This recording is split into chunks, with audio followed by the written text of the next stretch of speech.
Good morning. This is Joanne from Colorado. Welcome to my greenhouse. I wanted to be able to share a few things with you about what makes a greenhouse work in your backyard. Some of you that have grown lots of plants, skip past this if you want. But I, years ago, had an 8-foot by 8-foot greenhouse, and I grew about 1,200 plants in it. I started with a lot of them in trays. Had a lot of trays where I could, I don't know, probably the ones that had 24 little boxes in them. I'm sure I did some in these 72 little pocket trays to get them started, and then I transplanted them into the bigger ones. But what I learned is you have to have consistent heat.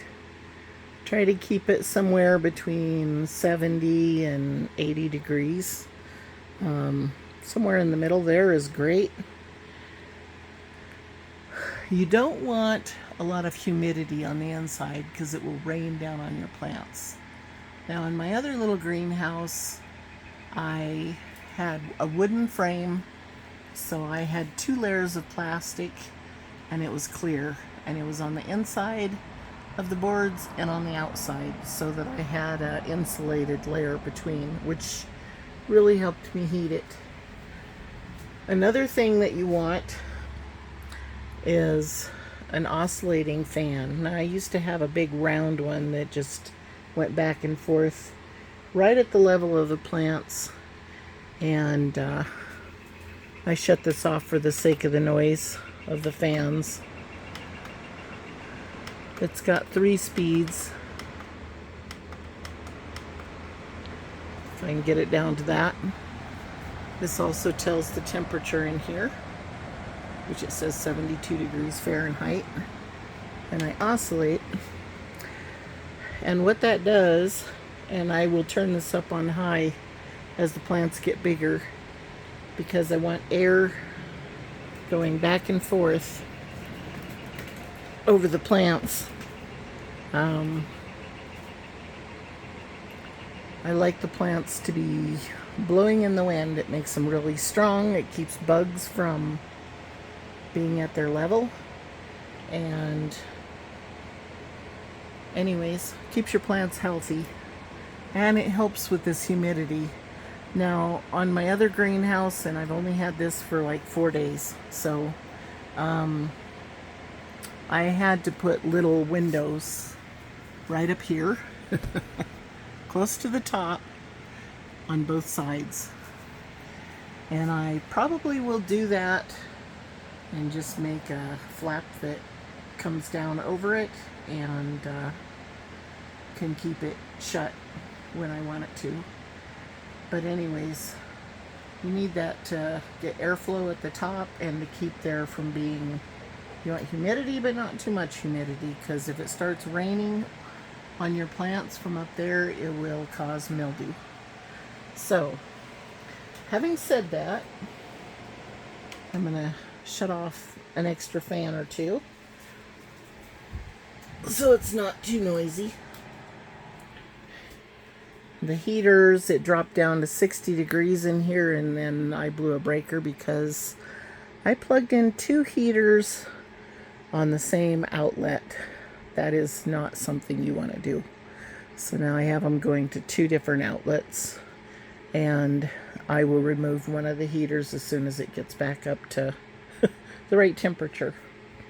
But that being said, I wanted to show you what I have growing in here, and a couple shelves that I found. I was going to make more wooden shelves like this one, which I made for my other greenhouse, and they worked great because I could water right through them. The water would run down. My other greenhouse, I didn't have plants underneath, but it doesn't hurt as long as it's fresh water. I went to Home Depot to get more little 1x2s, and I found these shelves They're metal, coated, $4 and $5. Anyways, they're 4 feet long. I got that one that's 16 inches. And I got 2 over here. One I haven't built legs for yet. But I wanted something to hold this frame down because it's not over the ground. And these poles are lightweight. Got a big tent here. If the wind comes up like it did last week, oh my goodness, it could pick up the whole thing and sail it to Kansas. So anyway, these, I just zip tied one side of it, and then I build a frame that holds up the whole shelf. But it's also holding down the greenhouse with the weight. So on the left side here, I will put the bigger pots. And as long as they're getting plenty of light. Now when these tall plants, these are canna lilies, but when they get really tall, obviously I don't want them touching the plastic because they'll get bacteria. But I'm growing some lupine. Hummingbirds like it, but I really like it. And I told my neighbor I'd grow him some. The bigger pots have canna lilies, and you can see they're starting to do their thing. That one's not yet. That one's not there yet. This one had a little bacteria on this, and I don't know if that came in the store or in the bag that way, but I broke off the top because I don't want any fungus getting started. And these were lupine from last year. That one was. This is another canna lily. This this pot here has an elephant ear bulb that's about this big. So it fills almost 2/3 of this pot, and there's very little dirt around it. I want to get it sprouted, and then I'm going to put it in a big pot. When you get the elephant ear bulbs that big, the leaves are huge. And I've had them 36 to, I want to say close to 40-inch leaves before.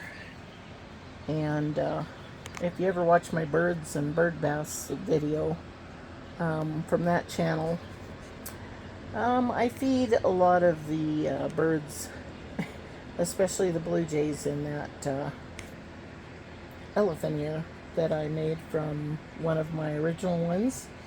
And anyways, I make them out of cement. But I can show you how to do that another day when I grow some more leaves. In the meantime, I brought in my big pots, a bunch of my big pots from outside. And the reason being is I put a lot of pine boughs in them for the winter and made decorations. I am going to just show you real quick for those who haven't seen it.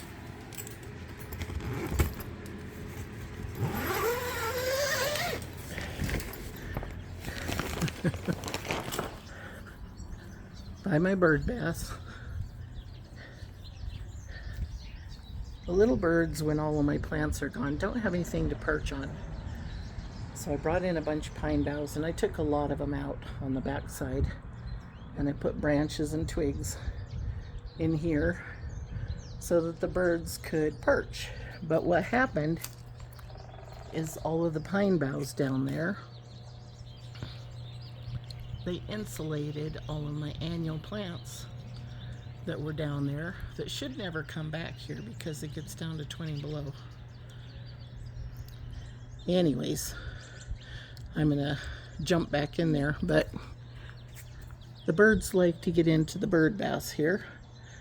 And here's my giant elephant ear that I made a bird feeder out of.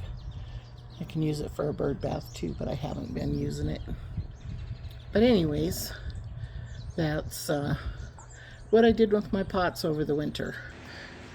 So now I'm back inside, and I have 1, 2, 3, 4, 5, 6, 7, 8 of my big pots in here. And last year I found in the spring, when I took the pine boughs out, all of a sudden, usually I can just grab a hold of these and they'll just pull right out. And I put fresh dirt in the top, and then I go buy a whole bunch more plants at $6 to $9 or $12 a plant. Well, you do that by 20 or 25 pots, and you end up with $500 disappearing in a hurry. And my husband hasn't been working for the last 20 months. He was in a truck accident, and he drives big rigs, and his big rig hit another big rig that pulled out in front of him, going half the speed limit, and he's been on workman's comp anyways for 20 months. So that being said, I have a little bit more time on my hands than I do change. So growing plants is a much better, it's a much more profitable venture. And I sure can't disappoint my hummingbirds. So these pots, all of those plants seem to be really hardy still. Now I did dig up the canna lilies last year, and I replanted them. So my bulbs were already growing, so I planted that back in the center of this pot,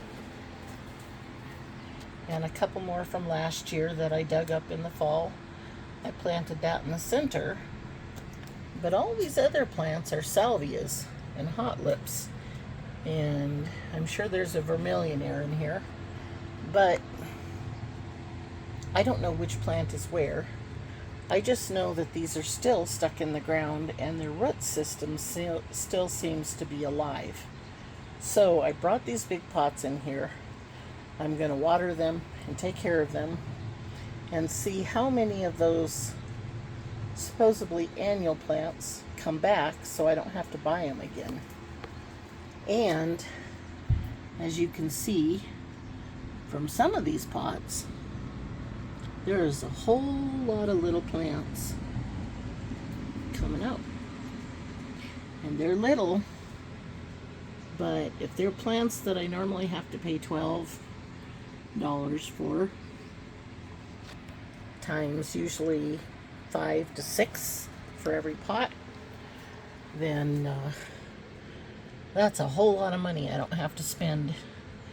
So these pots have bees balm in them. This is pin stemmon, and it grows in the mountains in Colorado, so it's a pretty hardy plant. And it was starting to turn green outside even right after it warmed up from 20 below. But I can tell that there's about 3 different kinds of plants coming up down here. So I'm going to let them come up, and when I get too many, I'll either put some of them in pots and give them to the neighbors, or put them somewhere else in another pot around the yard if there's too many, or just thin them out. But it's better to have too many plants than not enough, and free plants are good. These are crocosmia, and they're a little bulb. Hummingbirds love them. They told me that at the nursery the first year I ever had them in my garden. And they said when those come in and they're blooming, hummingbirds come into the greenhouse or into Lowe's and just to get to those plants. So I always grow some of those. And I'm waiting for these to come up. My honeysuckle, I wanted to plant this over next to my patio so that I had some. And I missed these little branches, these little twigs. They sounded like little dead sticks a few days ago, dry sticks. But now they're getting life in them just from having me missed them a few times. And these little buds will be flowers really quickly. Trying to get a clear shot of it, and it's just not doing a very good job. But anyway, in a few days you'll be able to see them. So some of my seeds that I just know are really good, these were hollyhock, and I planted those about a week ago, maybe a week and a half. And these are zinnias, some big giant ones and some more giant ones. And down here, I already took one of those pots and separated them out and made a big pot full of them. Hummingbirds love those. I love to plant some around the yard, and I love to plant them in different pots. These are going to be sunflowers that are absolutely like giant dandelions. They're really fluffy and yellow. And these are lupine. They're not up yet. These are 5-spot. I grew these. They're pinks, different colors of pink. But they climb the trellis on the other end of the garden and give the hummingbirds a lot of vines to sit on. These are more crocosmia, and I moistened the soil and set the bulbs in, and I had a lid over them, and the lid was making them wet to mold. Kind of a little mildew on the top, and I don't want that. So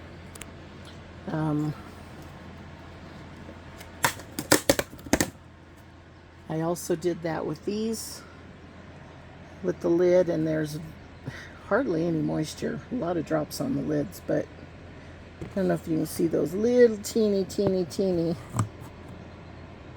plants.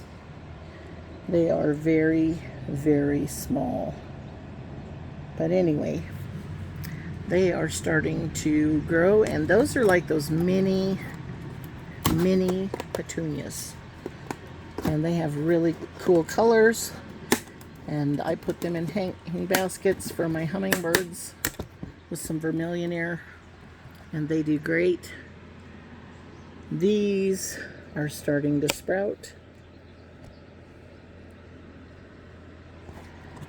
And these are red cypress vine, and these are clony or clary sage. So the sage will be somewhat of a like a hyssop plant. And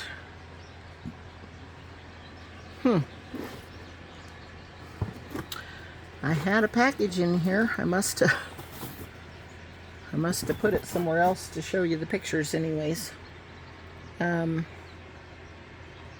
Really fluffy stems of flowers, and it'll be like a 2 or 3 foot bush loaded with blooms from when it starts blooming all the way into the fall. I have some pin stemmin that's pink. Hummingbirds love them. Seem like some of them bloom all summer. Some of them seem like they bloom for a while and then they don't for a while. Very tiny, but they are all sprouted. So rather than buying a whole bunch of pots, which I've bought flowers in these before, so I already had those. And I bought plants in these before, and these are the vermilion air plants that I planted.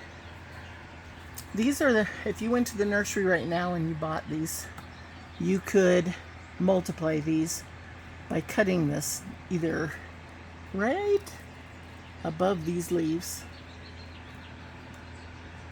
If you cut it right here, and then trim these, just pulled these leaves off, and then put it in water to soak, and in 5 days or so you would have a really good root system if you did it, put it in a little glass of water in a sunny room. This is some hyssop, and I did these seeds the same way. I did some carnations for myself because I like the smell of them. I'll put them somewhere in just a garden. They're not a hummingbird plant. Petunias I gotta mix a few of those in with my big pots, just so that something comes down on the pot. A lot of salvias go up, but they don't trail down, so I like having flowers all the way to the ground. This is about 8 different kinds of plants, salvias and hyssops, and I forget what all else. My other video showed exactly what they were.